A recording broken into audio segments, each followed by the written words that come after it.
Hello there, math fans. Dr. Andy Lovelace. I know the first time I ever saw symbols like that on the screen, these so-called directional derivatives, it seemed confusing, lots of things you're pushing around. I really could have used some motivation. And so my goal here is to give some motivation, give you some visuals. I'm teaching a course where we actually aren't going to be doing directional derivatives yet, but I promised my students I would do a little extra on it because it helps explain a lot of why we're allowed to say various things, like why we can do the second derivative test. But I really just want to show a bunch of visuals and fun things I've recently made. It's not as complicated as those formulas make it look. And once we understand the ideas, those formulas are not as daunting. The idea is we've already done the slope in the x and y direction. So here's this visual. We've fixed an x, and we found the slope in the y direction. We called that the partial with respect to y. We found the slope in that direction because it turned into a 2D problem. And then we did the same thing in the other direction. That's what we did. That's just two of the directions, though. And really, we'd like to study the slopes in all the other directions. That's what I'd like to talk about here. A reminder of other things I've done. Visuals I've been making. I've been having a lot of fun with this. Here's the contour map, which is how we visualize, and we put the thing on the ground. Now, as we do this, I'm going to get rid of a few things, and then I'm going to show you a bunch of stuff as we go through this. So on the ground, I've drawn the same two vectors below. So basically, you can think about it as if we've only walked those two ways. We've only said we're going to walk in the positive x direction or the positive y direction. Those are not the only two ways. So here's another visual. So viewed from above, this is that same contour map you were seeing there a moment ago. And I'll send it to the ground just because I'm enjoying my visual creation here. Thunk, thunk, thunk, thunk, thunk.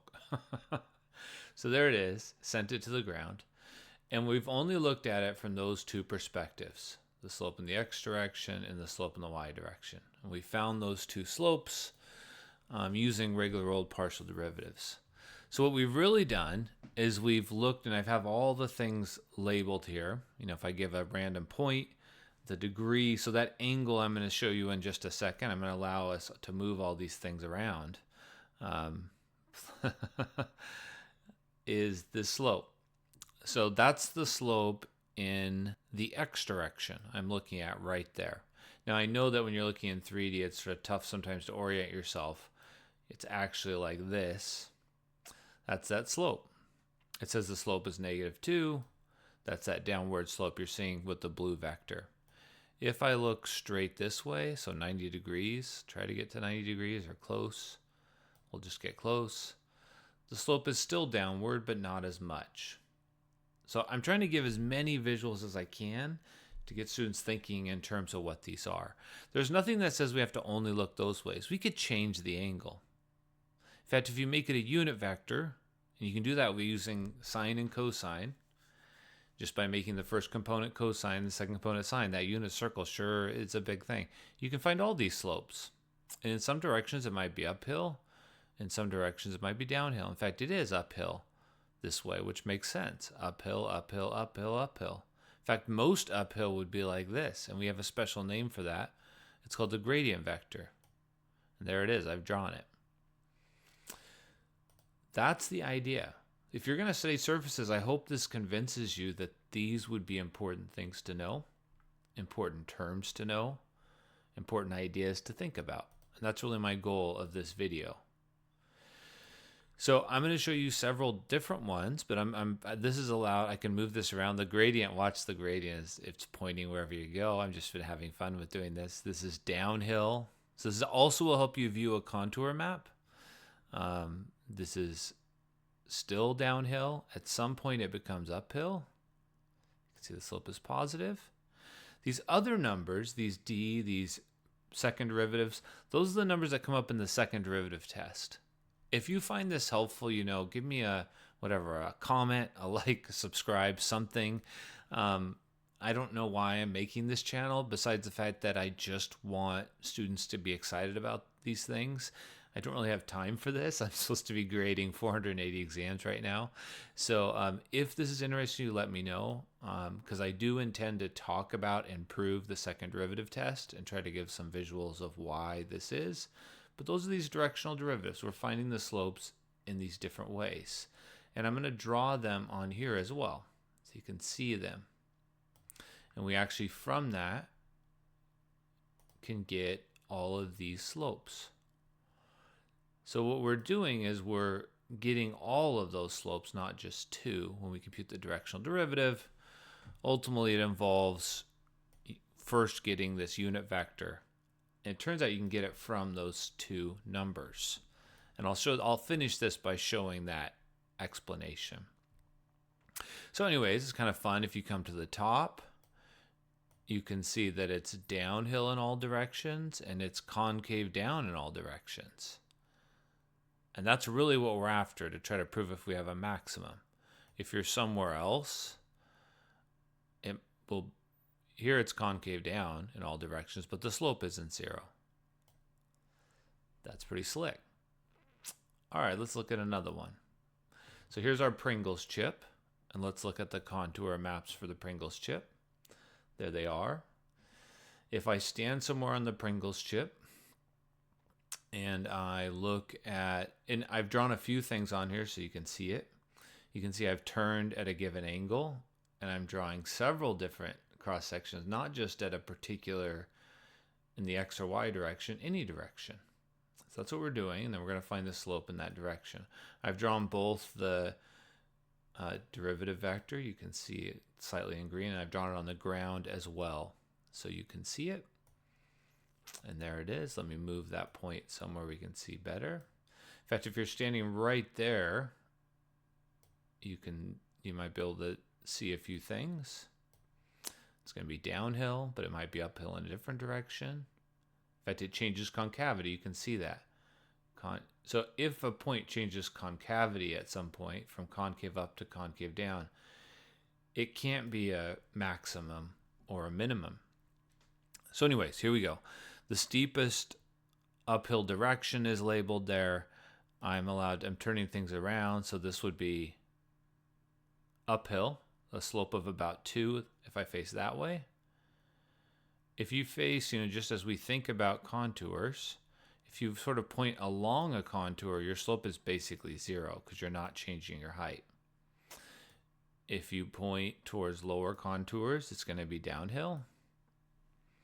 If you wanted to go straight uphill, so there's the most steep direction. I like that gradient moves with us. In fact, if you move along the gradient, if you point your compass this way and move along the gradient, you're going to be going the steepest uphill you can go from your point. Keep moving. That's called an orthogonal trajectory. Important in various studies. Okay, I'm going to go this way. If you're at the top, it's concave down one way. And we'll talk about this. We'll talk about how when this D is negative, it means your concavity switches, and that bothers us. That means it's not a max or min. It's what we call a saddle point. So that's what those things are measuring. All right. Hope this is sort of interesting. I'm just toying around. I'm not really trying to say anything here. I just want you to see. All right, let's do one more. So a more exotic one. Here's this shape. Again, I've already in a previous video talked about the level curves. Send them to the ground. Having a lot of fun with these visuals. Do let me know if the visuals are helping. It's taking me some time to do, but I'm also using them in my courses. Trying to make this more interesting and exciting. I'm sure other people can make better visuals than these, but this is all I have time for. All right, there you can see I have on the ground, you can see the direction I'm facing, and then I'm actually, that red dot is where we'd be standing, and there's the slope in that direction. Here's the actual curve in that direction. Here's the tangent line in that direction. Let's look at a few of them. rotate around a little bit. On the ground, you can see where we're currently facing. You can see the slope is up. And so in order to be at a peak, we want the slope to be 0 in all directions. And we want it to be concave down in all directions, right? So when you're at the top, 0 in all directions, and at that moment, it's concave down in all directions. Okay, here that is again. So you can see if you move around here, and if this is interesting to you, let me know. I can share this. I'm trying to make it set up something in Desmos. This is 2D Desmos, so you have to know a little bit about how to type your function in so you can make the level curves, which I've drawn. But I thought this would be helpful. I've never actually seen this before. So here's me like standing near this point. If I look around me, the slope is mostly 0. So I'm at some sort of peak, and it's concave down in all directions.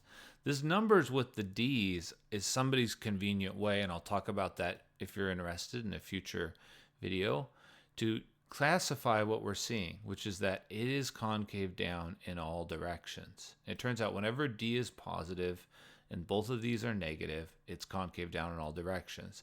If you could just see this, you would already be able to know that. But somebody tried to devise a formula that calculus students could use. All right, if you go over here, it's basically slope 0, but it's concave up in all directions. Again, and so you can see the D is positive. And so when we talk about second derivative tests, this is what these are. It tells you about the concavity. Here it's concave down in all directions. It's a maximum. There are other places, like right here, where the slope is 0 in almost all directions, but it's concave up this way and concave down this way. We call it a saddle point. I think there's a saddle point over here too. Slope is 0 in almost in all directions. It's close to 0. I'm having trouble hitting it right on, but the concavity changes. So there's that, we call that a saddle point. There's a saddle point here, a saddle point here. I hope this gives a little more of an idea, but I'm enjoying making these. So the truth is, we really would like to be able to look in all directions. The only reason we don't is because for time in this course, we leave it for the next course. But really valuable is that gradient vector, which shows you the steepest uphill way to go. So it's kind of fun to see that. Like, that's going to be steep uphill, that orange vector. And you get up here, and then uphill's the other way, because now this is going down into a hole. You want to get out of there. So the gradient can kind of show you, oh, that's a high point, because that's going to be going up to go there. So I don't know if this is interesting. This is a high point. This is a low point, because I have to get out. So that's, I'm just trying to motivate this. I hope you're finding that interesting to visually see these. I know 3D has this mysterious feel to it, but you can understand. And the good news is basically this is saying you can do all of this with just your regular old derivatives. All right, last thing. So officially what we say is, I would like to start with, and I've bumped this off the screen and shrunk it. We'll leave this spinning. Again, I'm not a professional video maker. I just know how to do the math to make these things. So we are going to, viewed from above, choose a unit vector that points in one of the directions. But we can do that by going onto the unit circle, picking an angle, and figuring out what that point is, which is going to be cosine of theta, sine of theta. So then we're going to walk in that direction. And the way you can walk in that direction is just say, I'm going to multiply this by h, like my radius, and walk that way. And that's what we're doing here. We're saying, let's take a point. This is the official definition, a point AB. And let's step slightly. So if you want to say it this way, step in this direction. Now, sometimes people will just use some other symbol there, but I wanted to emphasize this angle because that's really what we're thinking about. And then we're going to let h go to 0 and basically just find the slope. Just like this should look very similar to your definition of the derivative.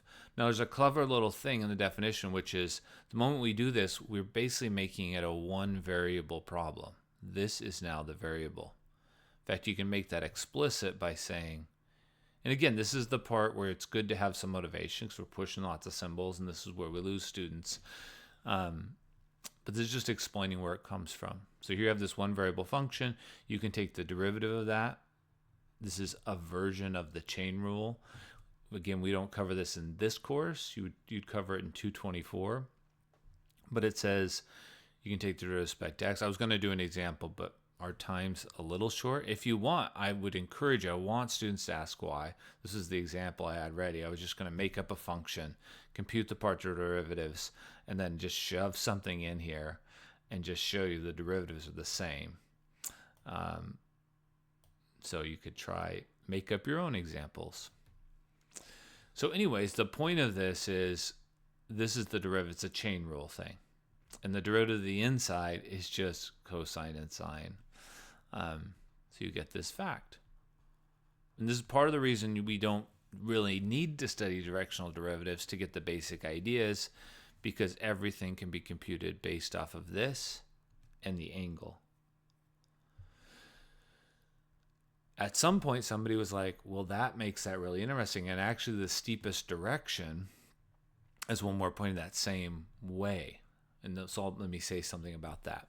So at some point, somebody's like, well, that's kind of interesting because basically it looks like a dot product. It looks like the dot product of this with cosine of theta, sine of theta. And since cosine of theta, sine of theta is that vector that's pointing in the direction we want, let's give this a name. So it's called the gradient vector. And let's give it a notation. Turns out to be a really important vector. In fact, you get to use all those little vector facts. For example, the most important fact about the dot product, the one we talked about a lot, and I called it the 10-star fact, is that this is equal to this, where this angle is the angle between them. So maybe I should call it something else since theta is being used. But since this is 1, we can figure out when this is maximum. So we need the angle between, well, the maximum it can be is when this is 1. And that means that we're basically facing the same direction. The angle has to be 0. We're facing the same direction as the gradient. So it turns out that this vector, if you can find a vector u that points this way, it's the steepest uphill direction. A lot of stuff to be said based off of that. But as I said, I just wanted to get a little bit of a taste of this so that students in my course would see that, yes, the partial respect to x and the partial respect to y is enough to do most of the things we want to do. I need this. The reason I started doing this was because I need it in order to prove the second derivative rule for classifying. And so I wanted to have a little primer for that. So sorry if that was a bit rambling. I thought it was fun to look at those pictures. I'm sure I'll do more things with them. But give me your support here. Let me know if this is helping. And then I'll get back to my actual class. All right. Thanks for listening.